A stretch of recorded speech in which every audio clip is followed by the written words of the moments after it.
Hello to all my story lovers. Welcome back in Story Time channel. I'm Pallavi reading interesting stories for you. You know that we are reading The Magic of Lost Temple. In this, we are reading now the story of a stepwell, written by the great Sudha Murty. Let's go through it. The next day, Ajja set out for the farm with two helpers in tow. It was mid morning and the sun was shining brightly in the sky. Ajja and his helpers were planning to pluck pumpkins and then head to the nearest town to sell them. Nooni stood on the veranda and called out him, Ajja, I have finished my breakfast. I want to come with you to the farm too. Child, it is hot, and we will take a lot of time to finish our work. That doesn't matter, Ajja. I will wear my hat. I really want to come with you. I have only seen pumpkins in vegetable shops, and they are never with vines. Please let me come. Nooni persisted. Ajja signaled for her to join him. Nooni hurriedly grabbed her hat and Ajja picked up his umbrella. By the time the four of them reached the farm, the work was already in full swing. There were hundreds of pumpkins of different sizes and shapes lying in heaps. Ajja sat on a chair and started giving instruction about which batch to load on the wheat pickup truck and which pumpkins to be kept separately to distribute to his friends. After about half an hour, things were moving smoothly.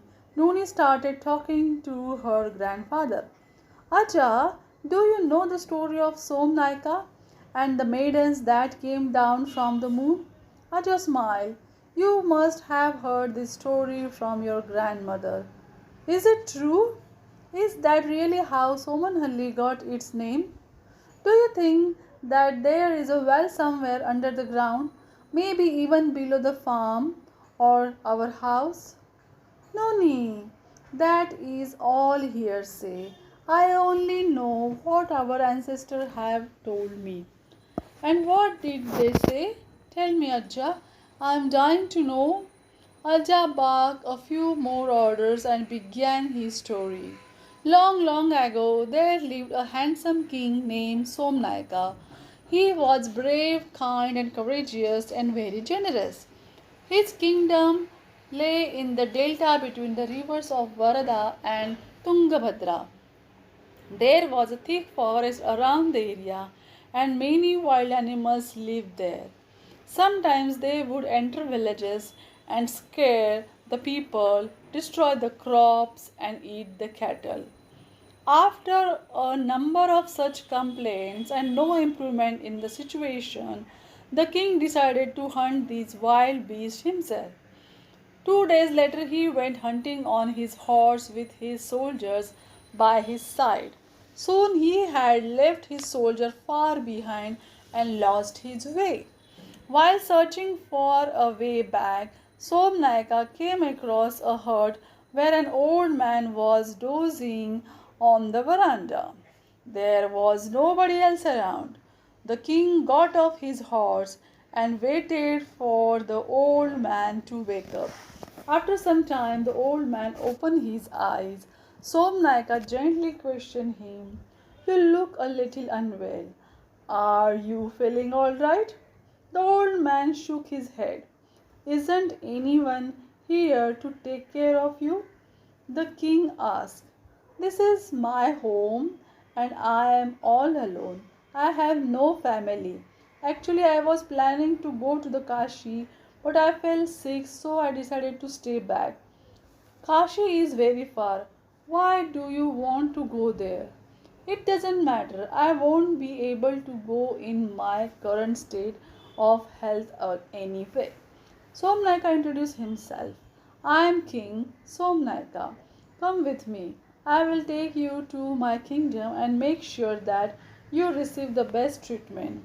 The old man was surprised by the king's generosity and nodded. In a few hours, one of the soldiers found Somnaika, and all of them came back to the king's palace. The royal physician treated the old man, and the king ensured that he was given good food and plenty of rest.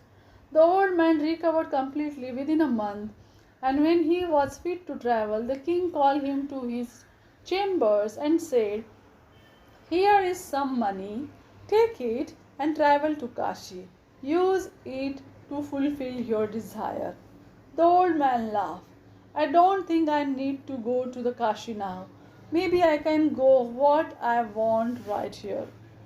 "Tell me, why did you want to go to Kashi?" Somnaka was curious. "O king, I am an architect. I have great plans to build a step well, not an ordinary one, but a well with beautiful statues, ornate pillars, and 7 Shiva temples. I have spent years fine tuning my architectural plans and drawing. Some said that the king of Kashi is large hearted and that he may be generous enough to fund my stepwell. But now I know that you are no less. Your devotion and your generosity to a stranger has touched my heart in more ways than I can say. Sir, if you can help me with my dream, I will be honored." The old man opened his tattered bag and laid out the drawings in front of the Sobnaika. The the drawings were immaculate and the designs intricate. Somnaika was impressed. "I would like to construct this in my kingdom, but it will require a lot of money. Then I will have to tax my people, and I am not sure that I want to do that to them," he said sadly. "Please don't worry about that. I don't want you to start this work with diffidence. If you allow me, I can help you little. My entire clan of sculptors is 100 miles away in another kingdom, but I can call them here. I also know how to search for hidden wealth below the earth. Do you remember the hut you found me in? Hundreds of thousands of gold coins are hidden below the earth there. I didn't share this information with you at the time because I didn't know you. But it's time now. Let's unearth the enormous wealth and use it for the construction of the temples. Then you won't have to tax your people." The king was surprised at this disclosure. He ordered his soldier to unearth the gold coins. True to the words of the old man, the king discovered the hidden treasure. Soon hundreds of sculptors came from everywhere, and the work began with great gusto. Slowly but steadily, the work continued. It took workers 4 years to complete the step well, but the temples were majestic and magical. Whoever saw the temples in their last stages of completion simply stood and soaked in their beauty. The water source at the bottom had water so sweet that it tasted like nectar. A few days later, the old man handed over the temples to Somnaika and said, "My dear king, the project is complete and my dream is realized. There isn't a more beautiful well in the south of India. But if I may advise you like a father, listen to my words carefully. Water is a source of energy. If this source of water gets contaminated, then our entire effort will have failed and the temple will no longer remain the way it is. Please make sure that the people wash their feet before they came into the temple, and everyone must be allowed to take only one pot of water away. I request you to regulate this. Also, please close the stepwell once every fortnight. This 1 day break will allow the water to maintain its level. Never make an exception to this rule. Follow my guidance, and the monument will stay the way it is for a very, very long time. King Somnaika promised to do so and proclaimed in his kingdom, "There exists a beautiful stepwell dedicated to Lord Shiva in our kingdom. People who would like to go there and perform puja can do so, but one condition, they have to wash their feet and cleanse themselves before entering the step well. The water will be used for no other purpose except for drinking. Everyone can carry away one pot of water and no more. These rules are to be strictly followed and there will be no exception. The temples will remain closed on full moon nights and nobody will be allowed inside. Somnaka wanted to make his people comfortable, so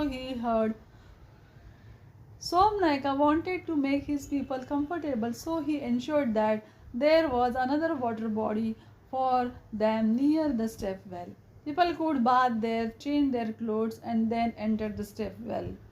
This the news spread like wildfire.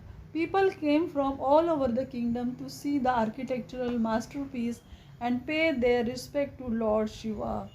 The well remained open for all days except on full moon nights. Days passed and the word spread even further. People started coming from far and wide from different lands. A small tourist spot was set up near the stepwell and named Somanhalli.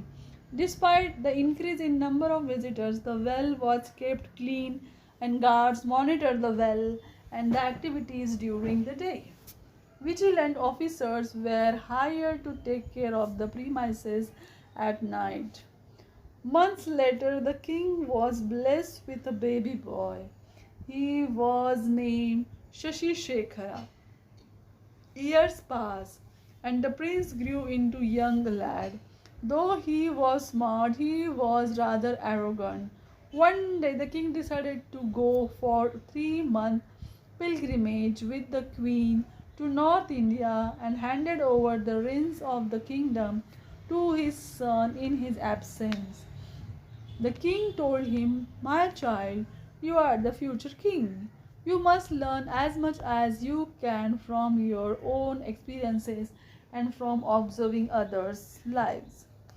You should be humble, respect people who are older than you, understand your subjects, and make all decisions keeping their welfare in mind.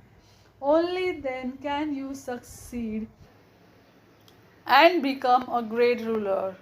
Prince Sashishekara nodded but didn't really care for his father's word. The king warned him about the rules of the state well and instructed his son to follow them until his return. Shashishekara happily agreed. Once the king left the kingdom, Shashishekara and his friends became the lords of the land. They were young, with no wisdom and no authority figure to stop them. The prince's friend told him, "Your father is very old fashioned and hates to experiment. Decades ago, an old architect dictated some rules to him, and he is following them to this day. If something happens, you have enough well to create another step well. Water is meant for fun. It will be wonderful to bath and swim in the step well. Why don't we do that the next full moon night? When your father comes back, you can show him that there's nothing special about the old fool's rules." Sashishekara got carried away by his friends' words and recklessly went on a full moon night to swim in the well. The officers at the entrance stopped him, but he arrogantly replied, "I am your ruler now, and the land belongs to me. I can make rules as easily as I can destroy them. Nobody can stop me." He pushed the officer aside and went inside with his friends. They swam and played there, drank the water, made fun of old people, and came back to the palace. The next day, Shashishekara made a new proclamation. The step will be used as a swimming pool for the prince and his friends. They can come any time they want. People can also take much water as they want. There will be no rationing going forward. Within hours, people were carrying as much as water as they wanted. Rich people carried more because they could bring a cart. In just 2 days, the water level started decreasing rapidly, and soon an epidemic occurred in entire kingdom. People started getting high fever and vomited frequently. Their symptoms continued for days. No one realized that this was because the water had been contaminated. Nothing could cure the epidemic, and people started dying. Shashi Shekhara was taken aback. He spent money freely to get the best medicines for his people, and yet he was unsuccessful at saving them. In 4 months, the kingdom was reduced to just a few thousand people. He lost his parents, the kingdom's crop, and his soldiers. Shashi Shekhara now became worried about being conquered by bigger army. He hated the stepwell. He thought it was the root cause of all evil and ordered his guards to fill it up with mud. In less than a year, Somnaga's beautiful kingdom was conquered by his neighbors and all was lost. Ajja, is this really true? Asked Nooni. I don't know, but this is what I have heard from my elders. We stay in the same Somanhalle. When I was young, many people tried to locate the well, but with no luck. Maybe it is all hearsay, or maybe it occurred elsewhere. Maybe our ancestors made up this story because the name of our village is Somanhalli. Who knows? But one king's for certain, never disobey your elders' word if they ask you to take something seriously. It comes from experience. And don't forget Noni. We should use our natural resources like water carefully. Yes, Aja, I know. I have always seen you to take half a glass of water twice rather than full glass of water and leaving some to waste. Aji also doesn't allow me to have a shower. Usually she gives me only one bucket of water, Noni added. She recalled that there was no bucket in her apartment in Bangalore. She only had an option to shower. Despite that, her mother made sure that Nooni got exactly 7 minutes to shower. Otherwise, water would automatically turn cold instantly. By this time, the pumpkin heaps on the trucks looked like yummy orange mountains. Nooni sat in front seat to pick up truck with her grandfather. It was much cooler than her father's car, or so she thought. Within minutes, they were headed towards the nearest vegetable market. This is the end of this chapter. Do you like this series? Then tell me in the comment box and subscribe our channel. Thanks for watching, guys.